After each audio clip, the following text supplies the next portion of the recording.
উসমান হারুনি মঈনুদ্দিনের হাতে ধরেছে, ধরে বলে, মঈনুদ্দিন, হাসরের ময়দানে আল্লাহ যদি আমাকে জিজ্ঞাসা করে জীবনে কি অর্জন করেছো, কি নিয়ে আসছো হাসরের ময়দানে, আমি উসমান হারুনি মঈনুদ্দিন নামাজের কথা বলবো না, রোজার কথা বলবো না, হজের কথা বলবো না, যাকাতের কথা বলবো না, দাড়ি টুপি জুব্বা পাগড়ি আবা কাবা কিছুর কথা বলবো না।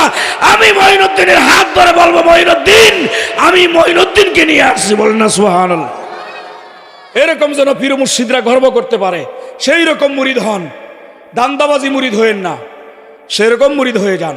যার কদম ধরছেন তো ধরছেন, যেখানে ধরছেন সেখানেই মরছেন, ওখানেই থাকেন মৃত্যু পর্যন্ত। গৌসে পাক সিরুল আসরার কিতাবে লেখছেন, একবারে শেষ অধ্যায় দিয়া স্পষ্ট করে গৌসে পাক লেখছেন, দুনিয়ায় কোনো মানুষ কারো কাছে মুরিদ হইয়া যদি কোন কর্মে ইলমে মারিফাত না নিয়ে কবরে চলে যায়, কবরে যেই দিন যাইতে দেরি হবে, কবরে দাফন করতে দেরি হবে, আল্লাহর রসুল আর মাওলা আলী আসতে দেরি হবে না। আল্লাহর রসুল আর মাওলা আলী এসে কবরের মধ্যে পীরের সুরাতে ট্রেনিং দিয়া বেলায়াতের ওলি বানায় উঠাবে হাসরের ময়দানে। এটা গাউসে পাকের লেখা, মাওলা আলী আর দয়াল নবী নিজে আসবে কবরে।